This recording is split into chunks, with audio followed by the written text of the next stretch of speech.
Hello friends, இன்னைக்கு நம்ம cheat try to pick up girls in tension அப்படின்ற ஜாப்பனீஸ் சீரிஸோட சீசன் 5ல எபிசோட் 10 தான் இன்னைக்கான வீடியோவில் பார்க்க போகிறோம். ஸோ இந்த எபிசோடுக்கு அப்புறம் தான் கதையை வேறு லெவலில் செம்ம இன்ட்ரெஸ்டிங்காக இருக்க போகுது அப்படின்றதால வீடியோவை நீங்கள் ஃபுல்லாக பார்த்து முடிச்சுட்டு உங்களுக்கு இந்த வீடியோ பிடிச்சிருந்தா மட்டும் அது எப்படி இருக்குது அப்படின்னு சொல்லி இந்த வீடியோட கமெண்ட் செக்ஷனில் ஜஸ்ட் ஒரு கமெண்ட் பண்ணிவிட்டு அண்ட் அப்படி இன்னமும் நம்ம சேனலில் ஃபாலோ பண்ணாமல் இருந்தீங்கன்னா கையில் நம்ம சேனலையும் சப்ஸ்கிரைப் பண்ணி ஃபாலோ பண்ணி வச்சுக்கோங்க. அண்ட் லைக் பண்ணாமல் இருந்தீங்கன்னா வீடியோ பிடிச்சிருந்தா மட்டும் மறக்காமல் ஒரு லைக்கை போட்டுருங்க. சரி, ஓகே. இப்போ வாங்க நம்ம பேசி டைம் மிஸ் பண்ணாம ஸ்ட்ரைட்டா இன்னைக்கான வீடியோக்குள்ள போயிடலாம். இன்னைக்கு நம்ம பார்க்க போறது is it wrong try to pick up a girls in attention season 5 and episode 10. சரி எஸ்டியா, நான் உன்னை வார் கேமுக்கு சேலஞ்ச் பண்ணுறேன். நான் அதில் ஜெயிச்சிட்டா பெல் எனக்கு சொந்தம். ஒருவேளை நான் அதில் தோத்துட்டா அதுக்கு பதிலாக நீ என்ன சொன்னாலும் அதை நான் செய்கிறேன். இவனை நான் திரும்பவும் எவனுக்கு எப்போ சொன்னாலும் அதுக்கும் நான் தயார் தான். இது முட்டாள்தனமா பேசிட்டு இருக்காத பையா. இப்போ யார் அதுக்கெல்லாம் ஒத்துக்கிறேன்னா, ஏற்கனவே நீ பார்த்த வேலையால் ஒட்டுமொத்த ஓராரியாவும் மலை செம்ம காணலா இருக்கு. இந்த லட்சணத்தில் அது எல்லாத்தையும் மன்னிச்சு கேள்வி இதுக்கெல்லாம் ஒத்துப்பாங்கன்னு நினைக்கிறியா? அதுக்கெல்லாம் வாய்ப்பே இல்லை. ஹெஸ்டியா, உனக்கு ஒரு விஷயம் சரியா புரியல. மிஞ்சி மிஞ்சி போனால் அந்த கில்லால் என்ன பண்ண முடியும்? என் மேலே பெனால்ட்டி போட முடியும், அவ்வளோதான். ஆனால் அவங்க எவ்வளோ பெனால்ட்டி போட்டாலும் எனக்கு அதை பற்றி கவலை இல்லை. ஏன்னா அதை எப்படி சமாளிக்கணும்னு எனக்கு நல்லாவே தெரியும். இன்னும் கில்லில் முடிக்க முடியாத 3 கோஸ்ட் பாக்கி இருக்குது. அதை முடிக்கணும்னா அவங்களுக்கு எங்கள் உதவி கண்டிப்பாக தேவை. அதனால நாங்கள் அதை முடிச்சு கொடுக்குற வரைக்கும் அவங்களால எங்களை எதுவும் செய்யவும் முடியாது. நாங்கள் சொல்கிறத மறுத்து பேசவும் முடியாது. ஏன்னா என் ஃபேமிலி அந்த அளவுக்கு ஸ்ட்ராங். நான் சொல்லிதான் உனக்கு தெரியும்னு அவசியம் இல்லை. பட் நீ கவலைப்படாத, நான் உனக்கு ஒரு ஆப்ஷன் வச்சுருக்கேன். நீ வேணா மற்ற கார்ட்ஸ் கூட மற்ற ஃபேமிலிஸ் கூட டீமை வச்சுக்கிட்டு என் கூட ஃபைட் பண்ணலாம். ஆனால் நான் உன் கூட தனியாக தான் ஃபைட் பண்ண போகிறேன். என் ஃபேமிலியை மட்டும் வச்சுக்கிட்டு. எப்படியாவது மோதி பார்க்கலாமா? ஆ, வெல், நீ என்ன சொல்கிற? சரி, பொறுப்பில் நாங்கள் ஜெயிச்சிட்டா நான் கேட்குறத நீங்கள் கொடுப்பீங்களா? கண்டிப்பா, நீ என்ன கேட்டாலும் அதை நான் கொடுக்க தயாராக இருக்கேன். அப்போது நம்ம சீரை பார்க்கணும், அதாவது உண்மையான பொங்கலை. அதுக்கு நீங்கள் ஒத்துக்கிட்டீங்களா அப்படின்னு நம்ம ஹீரோ கேட்க, அதுக்கு அந்த பெய்யாவும் சரின்னு ஒத்துக்கிறேன். சரி அப்படின்னா நானும் ஒத்துக்கிறேன். மோதி பார்த்தலாம் பையா அப்படின்னு நம்ம எஸ்டியாவும் ஃபைட்டுக்கு ரெடி ஆகிறேன். சியர், கொஞ்சம் படுத்துக்கோ, நான் உனக்காக திரும்ப வருவேன் அப்படின்னு இப்போ ரியோ காம்பவுண்டுக்கு மேலேருந்து கீழே குதிக்கிறான். இந்த நேரத்து நாள்ல இருந்து இந்த விஷயம் மக்களுக்கு மத்தியில் பரபரப்பாக பேசப்பட்டுட்டு இருக்கு. இன்னொரு பக்கம் அந்த வார் கேமில் அந்த ஃபையை எதிர்த்து ஃபைட் பண்ணுறதுக்காக எஸ்டியா காட் கவுன்சிலில் அவளுக்கு சப்போர்ட்டாக ஆட்களை சேர்த்திட்டு இருக்கா. அப்போ அந்த லோக்கியாவை கூட சேர்ந்துக்க சொல்லி கேட்கும்போது அந்த லோக்கி அந்த வார் கேமில் கலந்துக்க முடியாதுன்னு சொல்லிடுறா. அதை கேட்ட எஸ்டியா பயங்கரமா ஷாக்காக, எதுக்கு கலந்துக்க மாட்டியா? ஏன், என்னாச்சு? இது நியாயமே இல்லை லோக்கி. இதுக்கு முன்னாடி எவ்வளோ பேர் வரத்துக்கு ரெடியாக இருந்தானுங்க தெரியுமா? ஆனால் நீ வர மாட்டேன்னு சொன்னதும் பாதி பேர் கலந்துட்டானுங்க. உனக்கு என்னதான் பிரச்சனை லோக்கி? எதுக்காக இந்த மாதிரி பண்ணிட்டு இருக்க? எஸ்டியா, நான் ஒன்றும் பண்ணல. எல்லாம் அந்த பட போய் பசங்க கில்டு பார்த்த வேலை. எங்களை அஃபிஷியலாக அந்த வார் கேம்ல இருந்து பேன் பண்ணி வச்சிட்டாங்க. அதெல்லாம் நாங்களே நினைச்சாலும் எங்களால் அந்த வார் கேம்ல கலந்துக்க முடியாது. ஒருவேளை அதையும் மீறி நாங்கள் இந்த வார் கேம்ல கலந்துக்கிட்டோம் அப்படின்னா அது ரூல்ஸை பிரேக் பண்ண மாதிரி ஆயிடாதா? அப்புறம் ரூல்ஸை பிரேக் பண்ண காரணத்துக்காக சண்டையே போடாம நீ தோத்து போயிடும் எஸ்டியா. அது மட்டும் இல்லாமல் நானும் அவங்க கூட சேர்ந்துக்கிட்டா அது ஒன் சைடு கேம் ஆகிடும். அதனால பவர்ஸின் அடிப்படையில் கீழே இந்த முடிவு எடுத்திருக்காங்களாம். சூப்பர். இந்த மாதிரி ரூல்ஸ் எல்லாம் போட்டா எஸ்டி அந்த வார் கேம்ல ஜெயிக்கிறது ரொம்ப கஷ்டம். ஆமா எஸ்டியா, பார்த்து இருந்துக்கோ. பிளான்ல சின்ன சொதப்புள்ளாச்சு, எல்லாமே ஊத்திக்கோ. இவனுக்கு வேற வெறுப்பேத்துறானுங்களே. எஸ்டியா, நீ எதுக்கு கவலைப்படாத. அவனும் கிடக்குறானுங்க, அவங்களே விட்டு தல. இது வார் கேம்ல எப்படி ஜெயிக்கிறதுன்றத பத்தி மட்டும் யோசி. யார் இருந்தாலும் இல்லாட்டியும் உனக்கு துணையா நாங்கள் இருக்கோம் அப்படின்னு மாற்றி மாற்றவங்களும் நம்ம எஸ்டியா காதல் சொல்கிறாங்க. அதுவும் கரெக்டு தான். ஹே லோக்கி, அட்லீஸ்ட் அந்த வாட்டர் ஷிட்டியாவது எங்கள் கூட அனுப்பி வைங்க. வாய்ப்பில்லை. ஏன்னா ஏன்? ஏன்னா அவன் இந்த வார் கேமில் கலந்துக்க மாட்டான்னு ஒருத்தருக்கு சத்தியம் பண்ணி கொடுத்துருக்க. அதனால என்னன்னால சரி, அந்த சத்தியத்தை மாரி கண்டிப்பாக அதில் கலந்துக்க மாட்டான் அப்படின்னு அந்த லோக்கி சொல்ல, பார்த்தா நம்ம வயசு சத்தியம் பண்ணி கொடுத்துருக்கிறது அந்த ஓட்டாருக்கு தான். ஏன்னா ஒரு வாட்டி அந்த ஓட்டாரும் நம்ம வயசுக்கு ஹெல்ப் பண்ணியிருப்பா. அதனால நம்ம வயசு நன்றி கடன் பட்டிருக்கா. ஸோ அதனால அந்த ஓட்டாரு கேட்டதும் அவள் பட்ட நன்றி கடனுக்காக அவள் இந்த வார் கேமில் கலந்துக்க மாட்டேன்னு ஒத்துக்கிட்டேன். ஸோ இதான் விஷயம். தென் இன்னொரு பக்கம் அந்த வார் கேமில் எதுக்காக எங்களை பேன் பண்ணீங்க? நாங்களும் அந்த வார் கேமில் கலந்துக்கணும். அதனால லோக்கி ஃபேமிலி அவனை எங்களையும் கலந்துக்க விடுங்க அப்படின்னு அந்த ஃபின் அந்த கீழ் லீடர் கிட்ட ஒரு ஹோட்டலில் உட்காந்து தனியாக பேசிட்டு இருக்கான். இது பாருங்க மிஸ்டர் ஃபின், இது வார் கேமில் உங்கள் லோக்கி ஃபேமிலியும் அந்த ஃபேயா ஃபேமிலியும் ஒருத்தருக்கு ஒருத்தர் அழிச்சிக்கிறத எங்களால் பார்த்துக்கிட்டு சும்மா இருக்க முடியாது. ஏன்னா எங்களுக்கு உங்கள் 2 ஃபேமிலியும் ரொம்ப முக்கியம். அதனால நீங்கள் என்ன சொன்னாலும் சரி, எங்கள் முடிவை நாங்கள் மாற்றிக்க போகிறதில்ல, ரைட்டு? ஆனால் எங்கள் ஃபேமிலியில் யாருக்கும் நீங்கள் எடுத்த முடிவு சுத்தமாக பிடிக்கலையே. அவங்கள என்னால் தடுக்கவும் முடியாது. ஏன்னா அந்த ஃபேயா ஃபேமிலி பார்த்த வேலை அப்படி. சரி, அப்போ எனக்கு வேறு வழி இல்லை. இதை வச்சுக்கோங்க. என்னது இது? 16th ஃப்ளோரில் இருக்கிற தாலியா கிளஸ்டர் என்ற இடத்தை சேர்ந்த ஒரு பொருள். இன்னும் அந்த ஃப்ளோரை பற்றின பல இன்ஃபர்மேஷன்ஸை நாங்கள் உங்களுக்கு கொடுக்கறதுக்கு தயாராக இருக்கோம். ஆனால் அதுக்கு பதிலாக நீங்களும் உங்கள் ஃபேமிலியும் அந்த வார் கேம்லேருந்து விலகி இருக்கணும் அப்படின்னு அந்த கில் லீடர் ஒரு கிறிஸ்டல் அந்த ஃபின் கிட்ட கொடுக்குறான். அதில் பாதி உடஞ்சி போன சோர் ஃப்ரோஸ் ஆகி கிடக்கு. ஸோ தயவு செஞ்சு இதுலேருந்து விலகிருங்க அப்படின்னு சொல்லிட்டு அந்த கில் லீடர் அங்கேருந்து கிளம்பிடுறான். அவன் அங்கேருந்து போனதும், அப்போ இதுவும் உங்கள் பிளானில் ஒன்று தான் அப்படித்தானே அப்படின்னு அந்த ஃபின் கேட்கவும், பார்த்தா அந்த இடத்துல அந்த ஈடானும் இருக்கான். முட்டாள்தனமாக பேசுறது ஃபின். எப்போ எங்கள் கடைசி இந்த வார் கேம் அனௌன்ஸ் பண்ணாங்களோ இதை ஓராரியில் இருக்கிற ஒவ்வொரு ஃபேமிலியும் நசுக்கிறதுன்னு அவங்க அப்போவே முடிவு பண்ணிட்டாங்க. அதில் உங்கள் ஃபேமிலியும் இருக்குது. பட் அன்ஃபார்ச்சுனேட்லி கீழே அதை தடுத்துட்டாங்க. இதுக்கப்புறம் நீ என்ன பண்ண போகிற? அந்த முட்டாள்களுக்கு உன் ட்ரிக்ஸை சொல்லி கொடுத்து எங்களை தோக்கடிக்க போறியா? வெல், இதுவும் நல்ல யோசனை தான். அவன் எந்த அளவுக்கு கற்றுக்க போகிறான்னு எனக்கு தெரியல. பட் நான் ட்ரை பண்ண போகிறேன். ஏதோ செகண்ட்லேருந்து நான் எஸ்டிஆர் ஃபேமிலி பக்கம் அப்படின்னு அந்த ஃப்ரெண்ட் சொல்கிறேன். வேணே இந்த பக்கம் பார்த்தா நம்ம ஹீரோவை எல்லாரும் மறந்ததால நம்ம ஹீரோவை இன்சல்ட் பண்ணி பேசியிருப்பாங்க இல்லையா? அதனால எங்களை மன்னிச்சிருப்பா வெளில அப்படின்னு எல்லாரும் நம்ம ஹீரோ கிட்ட மன்னிப்பு கேட்டுட்டு இருக்காங்க. கைஸ், இதை பாருங்க, நீங்கள் யாரும் மன்னிப்பு கேட்கணும்னு எந்த ஒரு அவசியமும் இல்லை. இது எல்லாமே உங்களை அறியாமல் நடந்தது. அதனால அதை நினச்சி யாரும் கவலைப்பட வேண்டாம். பழசு எல்லாத்தையும் மறந்துட்டு அடுத்து நாம் என்ன பண்ணுறதுன்றதை பற்றி மட்டும் யோசிப்போம். இப்போ நடக்க போகிற சண்டை ரொம்பவே பெருசு. அந்த சண்டையில் கண்டிப்பாக ஒருத்தனால தனியாக ஜெயிக்க முடியாது. அதில் ஜெயிக்கணும்னா அதுக்கு உங்களோட உதவி எனக்கு தேவை. அதனால எல்லாரும் எனக்கு உதவி பண்ணுங்க அப்படின்னு நம்ம ஹீரோ கேட்க, நீ கவலையே பட வேண்டாம் வேல், என்னாலும் சரி நாங்கள் உனக்கு துணையாக இருப்போம் அப்படின்னு எல்லாருமே நம்ம ஹீரோக்கு துணையாக இருக்கா அப்படின்னு சொல்கிறாங்க. அப்போ அந்த ஏமா, நானும் உனக்கு துணையாக இருக்கப்பா, வீட்டுக்குள்ளே என்ன நடந்தாலும் சரி அது எல்லாத்தையும் உடனே வந்து உங்ககிட்ட சொல்லிடுறேன் அப்படின்னு அந்த ஏமா சொல்ல, அச்சா ஏமா நீங்கள் அவ்வளோ தூரம் போக வேண்டிய அவசியம் இல்லை அப்படின்னு நம்ம ஹீரோ பேசிட்டு இருக்கும்போது, அப்போ அந்த இடத்துக்கு நம்ம எஸ்டியா வந்து எல்லாருக்கும் ஒரு பெரிய நியூஸ், வார் கேமை பற்றின டீட்டெயில்ஸ் வந்துடுச்சு அப்படின்னு ஒரு பேப்பரை கொண்டு வந்திருக்கா. அதில் இந்த வார் கேம் எப்படி நடக்க போகுது அப்படின்றதையும் அதோட ரூல்ஸையும் அந்த பேப்பரில் போட்டிருக்காங்க. ஆக்சுவலாக இப்போ நடக்க போகிற இந்த வார் கேமோட பேர் ஹைட் அண்ட் சீக். ஸோ இந்த வார் கேமில் எல்லா கார்ட்ஸும் ஒவ்வொரு இடத்துல மறைஞ்சிருப்பாங்க. ஸோ நம்ம ஃபேமிலியை சேர்ந்த நீங்கள் நம்ம எனிமி ஃபேமிலியை சேர்ந்த கார்ட்ஸ் எல்லாரையும் கண்டுபிடிக்கணும். அதே தான் எனிமி ஃபேமிலியை சேர்ந்த அவங்களும் நம்ம ஃபேமிலியை சேர்ந்த கார்ட்ஸ் எல்லாரையும் கண்டுபிடிக்கணும். அப்படி முதல்ல யார் எல்லாரையும் கண்டுபிடிக்கிறாங்களோ அவங்க தான் ஜெயிச்சதா அர்த்தம். இதில் முக்கியமான விஷயம் என்னன்னா, யாரும் எந்த ஒரு கார்ட்ஸையும் ஹர்ட் பண்ணக்கூடாது. அப்படி யாராவது அவங்கள ஹர்ட் பண்ண அவங்க கம்ப்ளீட்டாக அந்த கேம்ல இருந்து பேன் செய்யப்படுவாங்க. கார்ட்ஸை மட்டும்தான் ஹர்ட் பண்ணக்கூடாதுன்னு போட்டிருக்காங்க. பட் ஃபேமிலி மெம்பர்ஸ் அடிச்சுக்கலான்னு போட்டிருக்காங்க. சரி, இது ஏற்கனவே எதிர்பார்த்தது தானே. நான் இப்போவே போய் மேஜிக்கல் சோர்ஸ் செய்யறதுக்கான வேலையை ஆரம்பிக்கிறேன். இப்போ வந்து ஆரம்பிச்சா தான் எல்லா வேலையும் சீக்கிரமாக முடியும் அப்படின்னு நம்ம க்ரோஸாக சொல்கிறான். அப்போ நம்ம ரோஷி அவங்கள தோக்கடிக்கிறதுக்கான ஸ்ட்ராட்டஜியும் பிளானையும் நான் போடுறேன் அப்படின்ட்டு இப்போ லைப்ரரியில் உட்காந்து தலையை பிடிச்சிட்டு உட்காந்துட்டு இருக்கா. என்னன்னா அது என்ன யோசிச்சாலும் எந்த ஒரு பிளானும் மண்ணில் உதவியும் வைக்க மாட்டேங்குது. இப்போ நான் என்ன பண்ணுறது அப்படின்னு நம்ம ரோஷி புலம்பிட்டு இருக்கும் போது அப்போ அந்த இடத்துக்கு அந்த ஃபின் வந்து நிற்கிறான். மாஸ்டர் ஃபின் நீங்களா? ஹாய் ரோஷி, என்ன வார் கேம்க்கான ஸ்ட்ராட்டஜி எல்லாம் பயங்கரமாக போயிட்டு இருக்கு போல. அப்படியெல்லாம் ஒன்றும் இல்லைங்க, ஏதோ போய்கிட்டு இருக்கு. ஆமாம், நீங்கள் எதுக்காக இங்கே வந்திருக்கீங்க? வெல், நான் இங்கே எதுக்காக வந்திருக்கேன் அப்படின்னா, நான் அந்த ஃபைவ் ஃபேமிலி கூட நிறைய வாட்டி ஃபைட் பண்ணியிருக்கேன். அதனால அவங்களோட ஃபைட்டிங் ஸ்ட்ராட்டஜிஸ் எனக்கு ஓரளவுக்கு தெரியும். அதனால் அதை பற்றின இன்ஃபர்மேஷனை உனக்கு கொடுத்துட்டு அப்படியே உனக்கு ஒரு சில ஸ்ட்ராட்டஜியும் சொல்லிக் கொடுக்கலான்னு வந்திருக்கேன். உண்மையாவா? ஆனா நீங்க எதுக்காக எங்களுக்கு ஹெல்ப் பண்றீங்க? இது பாரு ரோஷி, இப்போ நான் எதுக்காக உங்களுக்கு ஹெல்ப் பண்றேன்றதெல்லாம் முக்கியம் இல்ல. இது வார் கேம்ல நீங்க எப்படி ஜெயிக்க போறீங்கன்றது தான் முக்கியம். அதனால உனக்கு கிடைக்கக்கூடிய விஷயங்கள் உனக்கு பயனுள்ளதா இருந்தா அதை நீ கண்டிப்பா பயன்படுத்திக்கணும். அதை பத்தி ஆராய்ச்சிலாம் பண்ணக்கூடாது. ஸோ அதனால ஒரு ஸ்ட்ராட்டஜிஸ்டாக எப்படி இருக்கணும்னு நான் உனக்கு ட்ரைனிங் கொடுக்கலான்னு நினைக்கிறேன். நீ என்ன சொல்ற? அட என்னங்க, எவ்வளோ பெரிய ஆள் எனக்கு ட்ரைனிங் கொடுக்கலான்னு வந்திருக்கும் போது அது எவனாவது வேணும்னு சொல்லுவானா? இன்னைக்கு எனக்கு ட்ரைனிங் கொடுக்கறது எனக்கு பெருமையான விஷயம். நான் கண்டிப்பா உங்க பேரை காப்பாத்துவேன். உங்கள தலகுனிய விட மாட்டேன். நீங்க எங்களுக்கு உதவி செய்யணும்னு நினச்சதுக்கு ரொம்ப நன்றிங்க. ச்சே, அதெல்லாம் ஒன்றும் தேவையில்ல. இங்க நான் மட்டும் உங்களுக்கு உதவி செய்யணும்னு நினைக்கல.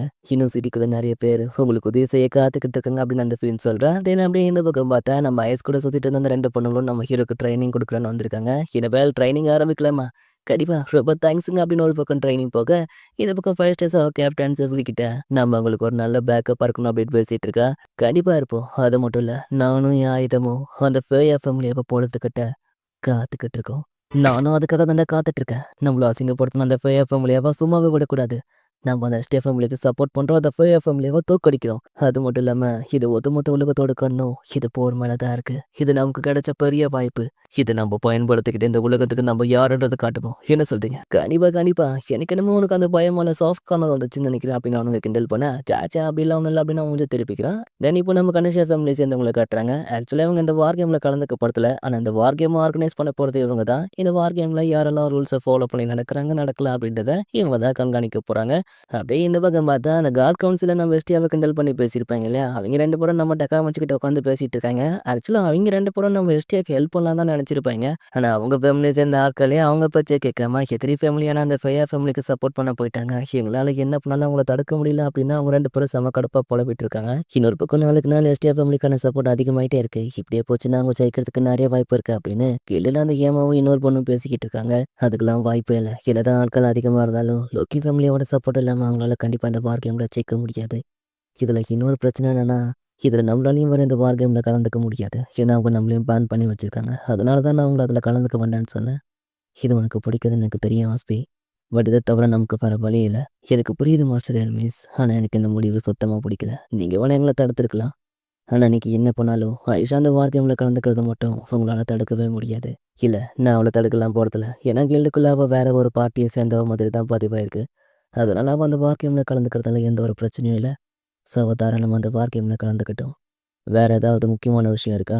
இருக்கு. அவங்களுக்கு இந்த வார் கேமில் யூஸ் ஆகுற மாதிரி பேன் செய்யப்படாத ஒரு சில மேஜிக்கல் ஐட்டத்தை நம்ம சார்பாக நான் ரோஷிக்கு சப்ளை பண்ணலான்னு இருக்கேன். தாராளமா இது ஒரு நல்ல யோசனை தான். எனக்கு அதில் எந்த ஒரு பிரச்சனையும் இல்லை. ஆனா இதெல்லாம் எந்த அளவுக்கு உங்களுக்கு ஹெல்ப்ஃபுல்லா இருக்க போதுன்னு எனக்கு தெரியல. பார்ப்போம் அவங்க ஜெயிக்கிறதுக்கு ஏதாவது வாய்ப்பு இருக்கான்னு. சரி பெல், வாழ்த்துக்கள். இப்போ நீ லெவல் 5க்கு லெவலப் ஆயிருக்க அப்படின்னு இப்போ நம்ம நம்ம ஹீரோ கிட்ட பேசிட்டு இருக்கா. ஆக்சுவலாக நம்ம ஹீரோ போன சீசனில் லெவல் 5க்கு லெவலப் ஆயிருக்க வேண்டியது. பட் நம்ம ஹீரோ டக்கு டக்குன்னு லெவலப் ஆகிறதால அவன் திரும்பவும் லெவலப் ஆயிருக்கான், ஸ்ட்ராங்காக இருக்கான்ற விஷயம் வெளியே தெரிஞ்சா நம்ம ஹீரோவை அடையிறதுக்கு நிறைய பேர் ஆசைப்படுவாங்க. அதனால நம்ம ஹீரோவை அவகிட்ட இருந்து யாரும் பிரிச்சிடக்கூடாதுன்றதுக்காக நம்ம ஹீரோவை லெவலப் ஆக விடாமல் தடுத்திருப்பா. ஆனால் இப்போ நடக்கிற பிரச்சனைக்கு நம்ம ஹீரோ லெவலப் ஆகிறது தான் கரெக்டாக இருக்கும். அதனால தான் நம்ம ஹீரோவை லெவலப் ஆக்கி விட்டுருப்பா. கண்டிப்பா அவன் டெவலப் ஆனதால அவனுக்கு வேண்டிஸ் டிராவர் அப்படின்ற ஒரு ஸ்கில் கிடைச்சிருக்கு. இந்த ஸ்கில் வசதி எதிர்க்கக்கூடிய அவனோட சக்தியை முன்ன இருந்ததை விட ரொம்பவே அதிகப்படுத்தியிருக்கு. அது மட்டும் இல்லாமல் அவனோட ஸ்பீட் அஜிலிட்டி ஐ ரேங்க்லேருந்து ஜி ரேங்க்குக்கு அப்டேட் ஆயிருக்கு. அதனால நம்ம ஹீரோவால் செம்ம ஃபாஸ்ட்டாக ஓட முடியும். ஸோ இப்படி ஒரு சில விஷயங்கள் நம்ம ஹீரோ டெவலப் ஆனதால அவனுக்கு கிடைச்சிருக்கு அப்படின்னு நம்ம எஸ்டியா சொல்லிக்கிட்டு இருக்கா. ஹே காடஸ், எனக்கு ஒரு விஷயம் சொல்லுங்க. அப்போ நம்மளால அந்த ஃபேயா ஃபேமிலியை ஜெயிக்க முடியும்னு நினைக்கிறீங்களா? எனக்கு அது தெரியல பெல். அதை சொல்றதுக்கு நான் வாருக்கான கடவுளும் இல்லை. ஆனா எனக்கு தெரிஞ்ச வரைக்கும் சொல்றது கொஞ்சம் கஷ்டமா இருந்தாலும் நாம அவங்கள ஜெயிக்கிறது கொஞ்சம் கஷ்டம்தான். உண்மைதான். ஆனா இருந்தாலும் நான் முயற்சி பண்றதை மட்டும் கைவிட போறதில்ல அப்படின்னு நம்ம ஹீரோ சொல்றான். தென் இந்த பக்கம் அந்த ஃபையா காட்ட லேடி ஃபையா வார்கேம் நடக்கிறதுக்கான இடத்தையும் நேரத்தையும் குறைச்சிட்டாங்க. இன்னிலிருந்து 6 நாளைக்கு அப்புறம் அழிஞ்சு போன வேர்ல்ட்ஸா சிட்டில தான் இந்த வார்கேம் நடக்க போகுது அப்படின்னு அந்த ஆளன் அந்த ஃபையா கிட்ட சொல்லிக்கிட்டு இருக்கா. அப்படியா, சந்தோஷம். வேற என்ன? வேற ஒன்றும் இல்லை காடஸ், எனக்கு ஒரு சின்ன சந்தேகம். என்னது அது? நான் கேட்கணுன்னு தப்பா நினச்சிக்காதீங்க. அந்த ராபிட் பாய் கிட்ட தான் அந்த ஸ்வாட் பிரின்ஸை விலகி இருக்க சொல்லியிருக்கீங்க. ஆனால் அந்த பையன் அந்த ஸ்வாட் பிரின்ஸ் கிட்ட ட்ரைனிங் எடுத்துக்கிட்டா அவன் அந்த அளவுக்கு ஸ்ட்ராங் ஆயிடுவான்னு நீங்கள் நம்புறீங்களா? இது பாரு ஆலன், நான் நம்புறேன் நம்பலன்றதெல்லாம் ரெண்டாவது விஷயம். இங்கே நான் ஜெயிக்கிறதுக்கு என்ன வேணுமோ அதை தான் நான் செஞ்சுட்டு இருக்கேன். அதனால அதை நீ கொஷின் பண்ணணும்னு எந்த ஒரு அவசியமும் இல்லை. இல்லை, அப்படிலாம் ஒன்றும் இல்லை கடைஸ். நான் ஏதாவது தப்பாக பேசியிருந்தா தயவு செஞ்சு என்ன மன்னிச்சிருங்க அப்படின்னு சொல்லிட்டு அதனால நான் அங்கேருந்து கிளம்பிடுறான். எனக்கு என்னதான் ஆச்சு? உண்மையை சொல்லப்போனால் நான் அவங்கள வேலைக்கு இருக்க சொல்கிறதுக்கு அது காரணம் இல்லை. அதுக்கு காரணம் என்னோட ஜெலஸ், என்னோட பொறாமை அப்படின்னு அவள் தனியாக பேசிகிட்டு இருக்கா. தென் இந்த பக்கம் இன்னும் 6 நாள் அந்த வார் கேம் நடக்க போகுது. நம்ம கொஞ்ச நாள் அந்த பையன் கூட க்ளோஸாக பழகிருக்கோம். ஆனால் அதை காரணமாக வச்சு யாரும் அந்த பையனுக்கு பாட்டில் ஃபுல்லு யாருக்கும் காமிச்சிடக்கூடாது. நம்ம பிளான் போட்ட மாதிரி அவங்கள தோக்கு அடிச்சு ஜெயிக்கணும். டே வேக்னா, நீ தானே பொண்ணு மாதிரி பண்ணிக்கிட்டு இருக்க. நீ தான் சொதப்பி வச்சிடாத. ஹை, நான் ஒன்றும் பொண்ணு மாதிரியும் பண்ணலாம், சொதப்பவும் மாட்டேன். நான் அந்த பயலை நேருக்கு நேர் பார்த்தா அடுத்த செகண்டே என் கத்தி அவன் நெஞ்ச கிடச்சிருக்கும் அப்படின்னு அந்த வேக்னா சொல்கிறான். என்னால் முடிஞ்ச எல்லாத்தையும் நான் பண்ணிட்டேன். ஆனால் எதுவுமே வேலைக்காகல. என்ன பண்ணாலும் இவ கண் முழிக்கவே மாட்டேங்கிறா. ஏதோ நமக்கு ஆட சொன்ன ஒரே காரணத்துக்காக தான் இவ காயத்தெல்லாம் சரி பண்ணி இவளை இப்போ வரைக்கும் நான் உயிரோட வச்சுட்டு இருக்கேன். இல்லைன்னா அவள் எப்பயோ செத்து போயிருப்பா. ஆனால் உயிர் பொழைச்சும் எந்த ஒரு பிரயோஜனமும் இல்லை. இப்போ வரைக்கும் அவள் செத்த மாதிரி தான் இருக்கா. இவளை ஏதோ ஒன்று கண்முழிக்க விடாமல் தடுத்துட்டு இருக்கு. ஆனால் அது என்னன்னு தான் தெரியல. நீ ஒரு ப்ராப்ளம் பிடிச்ச பொண்ணு ஹான். நீ எதுக்காக தான் நமக்கு ஆர்டர்ஸ்க்கு துரோகம் பண்ணேன்னு தெரியல. பொண்ணாமலே இருந்துக்கலாம். இப்போ பாரு எவ்வளோ கஷ்டத்தை அனுபவிச்சுட்டு இருக்க. சரி, அப்போ அது என்னன்னு கண்டுபிடிச்சி அவளை சரிப்படுத்த வேண்டியதானே. அது கூட நான் ட்ரை பண்ணாமல் இருந்திருப்பேன். ஒரு ஹீலராக நான் எப்படி சொல்கிறதுன்னு தெரியல. என்னால் முடிச்சு எல்லாத்தையும் நான் ட்ரை பண்ணிட்டேன். ஆனால் என்ன பண்ணாலும் இவளுக்கு என்ன பிரச்சனை, எதை இவ்வளோ தடுத்துட்ருக்குன்னு எனக்கு ஒன்றுமே புரியல. அப்போ இவளை சரிப்படுத்த வேறு எந்த ஒரு வழியும் இல்லையா? இல்லை, அப்படி சொல்லிட முடியாது. ஆக்சுவலாக நம்ம காடஸ் பையன் அந்த சேரன்ற பர்சனை அழிக்கணும்னு நினைக்கிறாங்க. ஆனால் இவ அதை தடுக்கணும்னு நினைக்கிறா. அதனால இவ போட்ட அந்த மேஜிக் ஸ்பெல் தான் இவளை இப்போ வரைக்கும் கண் முழிக்க விடாமையும் இவ உருவத்தை மாற்ற விடாமையும் தடுத்துட்ருக்கு. மேபி அதை என்னென்னு கண்டுபிடிச்சி அதை அழிக்க முடிச்சாலாவது இவ்வளோ சரிப்படுத்த முடியும். ஆனால் அதுக்கு கண்டிப்பாக நிறையவே டைம் எடுத்துக்கும் அப்படின்னு அந்த இளர் பொண்ணு அந்த ஓட்டர்கிட்ட பேசிக்கிட்டு இருக்கா. ஹே ஆனியா, இன்னும் எவ்வளோ நேரத்துக்கு தான் நீ இப்படியே படுத்துட்டு இருக்க போற? இது பாரு, அந்த சியர் தான் நம்ம ஃபையான்றது இப்போ நல்லாவே தெரிஞ்சு போச்சு. இவ பிரச்சனையை சால்வ் பண்ணுறதுக்கு நம்ம அவகிட்ட பேசினாலே போதும். அவள் சாதாரண பொண்ணாக இருந்தால் நம்ம நேரடியாக போய் பேசியிருக்கலாம். ஆனால் இப்போ அவள் சாதாரண பொண்ணும் இல்லை, பேசுகிற இடத்துலையும் இல்லை. அப்படின்னும் போது அவளை பேசுகிற இடத்துக்கு நாம் தான் கொண்டு வரணும். அது கஷ்டமான மொழியாக இருந்தாலும் சரி. அதை விட்டுட்டு இப்படி வால் அடிட்டு படுத்துட்டு இருந்தா இங்கே எதுவுமே மாற போறதில்ல. அடியே முட்டா பூனை, நான் உங்ககிட்ட தாண்டி பேசிட்டு இருக்கேன். வால் ஆட்டுறதை நிறுத்திட்டு வாயை திறந்து பேசிட்டு அப்படின்னு லூனா பிடிச்சி கத்த. ஹே லூனா, கொஞ்சம் அமைதியாரு. எப்படி அமைதியா இருக்க சொல்ற? எப்படி படுத்துட்டு இருக்க பாரு. இதுக்கு மேலே என்னால் பொறுத்துட்டு இருக்க முடியாது. அவ இப்படியே சோகமாக படுத்துன்னு சேர்த்து தொல்லைட்டோம். நான் கிளம்புறேன் அப்படின்னு சொல்லிட்டு அந்த லூனா அங்கே வந்து கிளம்பிடுறா. ஹே ஆனியா, அவள் பேசினது தப்பா நினச்சிக்காத. அவள் எப்பவுமே இப்படிதான் உனக்கே தெரியும்ல. அதே சமயத்தில் உன் நிலமையும் எனக்கு புரியுது. ஆனா இப்போ இத ட்ராவல் நீ, நாம்பன்னு எல்லாருமே பழைய மாதிரி இருக்கணும்னா, அதுக்கு எங்களுக்கு அந்த பழைய ஆணியா வேணும். இப்ப நான் உன்ன ஃபோர்ஸ் பண்ண போறதில்ல ஆணியா. இப்ப நாங்களும் அந்த வார் கேம்ல கலந்துக்க போறோம். ஆனா ஒண்ணு மட்டும் உறுதி, கண்டிப்பா உனக்காக காத்துட்டு இருப்போம் அப்படின்னு சொல்லிட்டு, அவளும் அங்கருந்து கிளம்பிடுறா. அவ அங்கருந்து கிளம்புனதும், எனக்கு ஃபைட் பண்ணணும்னு தோணல. ஏன்னா, எனக்கு பயமா இருக்கு அப்படின்னு சொல்லி அவ பயந்துட்டே படுத்துட்டு இருக்க. அப்ப அந்த இடத்துக்கு அவ அண்ணன் ஆலன் வந்து நிக்கிறான். அதே சமயத்துல இந்த பக்கம் பார்த்தா நம்ம ஹீரோட ட்ரெய்னிங்கும் முடியுது. பரவால்ல பெல், உன்னோட இந்த புது லெவலுக்கு நீ சீக்கிரமாவே அடாப்ட் ஆயிட்ட. அண்ட் இந்த லெவல்ல நீ சூப்பராவே ஃபைட் பண்ற. அண்ட் இன்னொரு முக்கியமான விஷயம் என்னன்னா, ஃபைட் பண்ணும்போது எப்பவுமே ஒரே பக்கம் பார்த்து ஃபைட் பண்ணாத. எல்லா பக்கமும் பார்த்து ஃபைட் பண்ணு. அண்ட் மோஸ்ட் இம்பார்ட்டன்ட்லி சுத்தி இருக்கிற இடத்த எப்பவுமே உனக்கு சாதகமா பயன்படுத்திக்க பாரு அப்படின்னு சொல்லிட்டு, அவங்க நம்ம ஹீரோக்கு கடைசியா ஒரு சில டிப்ஸ குடுக்க, நம்ம ஹீரோவும் அவங்க குடுத்த அறிவுரைய வாங்கிட்டு அவங்களுக்கு ஒரு தேங்க்ஸ போட்டு அங்கருந்து கிளம்புறான். அண்ட் ஃபைனலி இப்போ அந்த வார் கேம் நடக்கிற இடத்த காட்டுறாங்க. எல்லாருக்கும் காலை வணக்கம். என்ன மக்களே, இன்னைக்கு எல்லாரும் பரபரப்பாவும் பளபளன்னு இருக்கீங்க போலயே. அதுக்கு காரணம் என்னன்னு தெரியும். ஏன்னா நம்ம ஆவலா எதிர்பார்த்துட்டு இருந்த அந்த வார் கேம் இன்னைக்கு தானே நடக்க போகுது. அண்ட் அதுக்கான நேரத்த தான் இப்ப நம்ம பரபரப்பா பார்த்துட்டு இருக்கோம். இடமே சும்மா காட்டு பயங்கரமா இருக்கு. ஸோ இந்த காட்டு பயங்கரமான இடத்துல நடக்க போற இந்த வார் கேம உங்களுக்கு நக முகன்னு எல்லா பக்கமும் நீங்க ரசிக்கிற வகையில அனௌன்ஸ் பண்ணி ஆங்கரிங் பண்ண போறேன். பல கண்ணாடி நான் தான். அண்ட் இத தொகுத்து வழங்க போறது எங்க தலைவர் கணேசா. சரி மக்களே, இப்ப நடக்க போற இந்த வார் கேமோட பேர் hide and seek. Hide and சீக்னு சொன்னதும் எல்லாருக்கும் சின்ன வயசுல உள்ள அந்த கேம் தானே ஞாபகம் வருது. இதுவும் அதே மாதிரி தான். இப்ப பாத்தீங்கன்னா வெஸ்டர்ன் சைடுல ஃபையா ஃபேமிலியை சேர்ந்தவங்க இருப்பாங்க. ஈஸ்டர்ன் சைடுல எஸ்டிஆர் ஃபேமிலியை சேர்ந்தவங்க இருப்பாங்க. இப்ப இந்த கேம் எப்படி நடக்க போகுது அப்படின்னா, எதிரிகளா இருக்கிற அந்த 2 கார்ட்ஸும் ஒவ்வொரு இடத்துல மறைஞ்சிருப்பாங்க. அப்படி மறைஞ்சிருக்கக்கூடிய அந்த கார்ட்ஸ அவங்க ஃபேமிலியை சேர்ந்த பசங்க எதிரி ஃபேமிலியை சேர்ந்த கார்ட்ஸ கண்டுபிடிச்சு அவங்க செஸ்ட்ல ஒரு பூ பொருத்தப்பட்டிருக்கும். அது எதுக்காகன்னா அவங்க கண்டுபிடிச்சதுக்கான அடையாளம் அந்த பூவ அவங்க டெஸ்ட்ராய் பண்ணணும். இதுல முக்கியமான விஷயம், அத டெஸ்ட்ராய் பண்றேன்ற பேர்ல எந்த ஒரு காட்ஸையும் காயப்படுத்திடக்கூடாது. அப்படி காயப்படுத்தினா அவங்க அடுத்த செகண்டே இந்த கேமை விட்டு விலக்கப்படுவாங்க. அண்ட் இன்னொரு முக்கியமான விஷயம், காட்ஸ் எல்லாரும் அந்த பூவ வெளிப்படையா தான் வச்சிருக்கணும். அண்ட் இன்னொரு முக்கியமான விஷயம், இதுதான் இந்த கேமையே இன்னும் சுவாரஸ்யப்படுத்த போது. ஏன்னா இந்த காட்ஸ் எல்லாரையும் பாதுகாக்கிற வழியில அவங்கவங்க பசங்க வர பசங்களை எதிர்த்து சண்டை போடலாம். அது எல்லாமே அலௌடா இருக்கு. ஓகே, இந்த பக்கம் வந்து பார்த்தீங்கன்னா, ஃபையா ஃபேமிலிய சேர்ந்தவங்க மட்டும் தான் தனியா, அதுவும் பல காட்ஸ எதிர்த்து. ஏன்னா நம்ம காடஸ் எஸ்டியோட ஃபேமிலி சின்னதா இருக்கிறதால, அவங்களால தனியா காடஸ் ஃபையாவோட ஃபேமிலிய எதிர்க்க முடியாது. ஸோ அதனால காடஸ் எஸ்டிஆர் ஃபேமிலிக்கு சப்போர்ட் பண்ற விதமா பல காட்ஸ் இந்த பேட்டில் ஃபீல்டுக்கு வந்திருக்காங்க. பல காட்ஸ் மட்டும் கிடையாது, அவங்களோட பசங்களும் இந்த பேட்டில் ஃபீல்டுக்கு வந்திருக்காங்க. இப்போ வந்து பார்த்தீங்கன்னா, ஃபையா ஃபேமிலிய சேர்ந்தவங்க இந்த எல்லா காட்ஸையும் கண்டுபிடிச்சு, அவங்க செஸ்ட்ல இருக்கிற பூ எல்லாத்தையும் அழிக்கணும். இது ஒரு வகையில ஃபையா ஃபேமிலிக்கு மைனஸா இருந்தாலும், நம்ம காடஸ் எஸ்டிஆர் ஃபேமிலிக்கு ப்ளஸ்ஸா தான் இருக்கு. ஏன்னா அவங்க ஜஸ்ட் நம்ம காடஸ் ஃபையாவோட செஸ்ட்ல இருக்கிற பூவ மட்டும் கண்டுபிடிச்சு அழிச்சா போதும். ஆனா அதுவும் அவ்வளோ சுலபம் இல்ல. ஏன்னா நாம எதிர்பார்க்கிறத விட நம்ம காடஸ் ஃபையாவோட ஆர்மி ரொம்பவே பெருசு. ஸோ கண்டிப்பா இந்த கேம் ரொம்பவே இன்ட்ரெஸ்டிங்கா இருக்க போது. அதனால பொறுத்திருந்து பார்ப்போம் யார் ஜெயிக்க போறாங்க அப்படின்னு சொல்லி ஆங்கரிங்காக முடிக்கிறான். நானும் முடிக்கிறேன். இந்த பக்கம் எல்லா ஃபேமிலியும் காட்டுறாங்க. இப்போ நம்ம எஸ்டிஆர் கூடத்துலேருந்து வெளியே வந்து மற்ற கார்ட்ஸ் கிட்ட பேச ஆரம்பிக்கிறான். உங்க எல்லாருக்கும் ரூல்ஸ் என்னன்னு தெரிஞ்சிருக்கும்னு நினைக்கிறேன். உங்களுக்கு கொடுக்கப்பட்டிருக்கிற அந்த ஃப்ளவர் பறிக்கப்பட்டா நீங்க இந்த கேம்லேருந்து வளர்க்கப்படுவீங்க. அதனால முடிஞ்ச அளவுக்கு எல்லாரும் அந்த ஃப்ளவரை ஜாக்கிரதையாக வச்சுக்கோங்க. ஓடிக்கிட்டே இருங்க. ஜாக்கிரதையா மறைஞ்சிருங்க. மத்த எல்லாத்தையும் நம்ம பசங்க பார்த்துப்பாங்க. நாம அவங்க மேல நம்பிக்கை வச்சா மட்டும் போதும். ஓகே ரஷி, என்னோட ஸ்பீச் முடிஞ்சது. அடுத்து நீ தான் அப்படின்னு சொல்லிட்டு நம்ம எஸ்டி அங்கேருந்து கிளம்ப. இப்போ நம்ம ரோஷி தான் ஸ்பீச்சை கொடுக்கணும். ஆனால் அவள் கொஞ்சம் நர்வஸாகவே இருக்கா. ஏன்னா இவ்வளோ பெரிய படையை வழி நடத்த போகிறது நம்ம ரோஷி தான். அவளோட பிளான் அண்ட் ஸ்ட்ராட்டஜி நம்பி தான் இப்போ இவங்க எல்லாருமே இருக்காங்க. அதனால இதுக்கு மேலேயும் தயங்குறதுல எந்த ஒரு அர்த்தமும் இல்லை அப்படின்னு நம்ம ரோஷி தைரியத்தை வர வச்சுக்கிட்டு அவள் ஒரு மாசான ஸ்பீச்சை கொடுக்குறா. தோழர்களே, நல்லா கேட்டுக்கோங்க. நம்ம எதிரிகள் நம்மளை விட பலசாலியா இருக்கலாம், புத்திசாலியா இருக்கலாம். ஏன் நம்ம அவங்கள எதிர்த்து சண்டை போட்டா நம்ம தோத்துருவோன்னு கூட உங்க எல்லாருக்கும் தோணலாம். ஆனா அப்படி ஒரு எண்ணம் உங்களுக்குள்ள இருந்தா அதை இப்பவே அழிச்சிருங்க. ஏன்னா இங்க நம்ம தூக்கத்துக்காக சண்டை போடல, நம்ம ஜெயிக்கணுன்றதுக்காக சண்டை போடுறோம். அந்த காடஸ் பையா அவங்க பண்ண தவறுகளை உணரணும். அதை நாம தான் உணர வைக்கணும். சின்ன எறும்புகள் ஒன்று சேர்ந்தா எவ்வளவு பெரிய யானையா இருந்தாலும் மண்ணை தான் கப்போன்றது அவங்களுக்கு புரியணும். அதனால அவங்க எவ்வளவு பெரிய பலசாலியா இருந்தாலும் அதை பத்தி கவலைப்படாதீங்க. எதிர்த்து சண்டை போடுறதுன்னு முடிவாயிடுச்சு. மோதி பாத்திர வேண்டியதா. எல்லாரும் உங்க ஆயுதங்களை தயார்படுத்துங்க. இப்ப நடக்க போற இந்த போர் சரித்திரத்துல பேசப்படணும். இந்த போர்ல நாம தான் ஜெயிக்கணும்.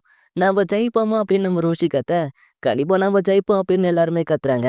அப்ப சரி மோதி பாத்துரலாம். வெற்றி நமதே அப்படின்னு நம்ம ரோஷி அவரோட மாசான ஸ்பீச்ச முடிக்க, அதிகாயோட எல்லாரும் இப்போ அந்த ஃபயர் ஃபேமிலிய எதிர்த்து ஃபைட் பண்ண மெயின் கேட் என்ட்ரன்ஸ்ல சும்மா வெறித்தனமா வெயிட் பண்ணிக்கிட்டு இருக்காங்க. சரி கேட்டு தொறங்க அப்படின்னு சொல்ல, இப்ப எல்லாரும் அந்த சிட்டிக்குள்ள என்டர் ஆயிட்டு இருக்காங்க. அண்ட் கடைசில நம்ம ஹீரோவும் மத்தவங்களும் கிளம்பலான்னு போகும்போது, அப்ப அந்த இடத்துக்கு அந்த கசாண்ட்ரா வந்து அவ கண்ட கனவ பத்தி சொல்லிட்டு இருக்கா. அந்த கனவுல நெறைய விஷயங்கள் வித்தியாசமா நடந்துச்சு. நெருப்பு, ஃபயர், கத்தி, எல்ஃப் அப்படின்னு நான் நெறைய விஷயங்கள பார்த்தேன். ஆனா அது எதுவுமே எனக்கு சரியா புரியல.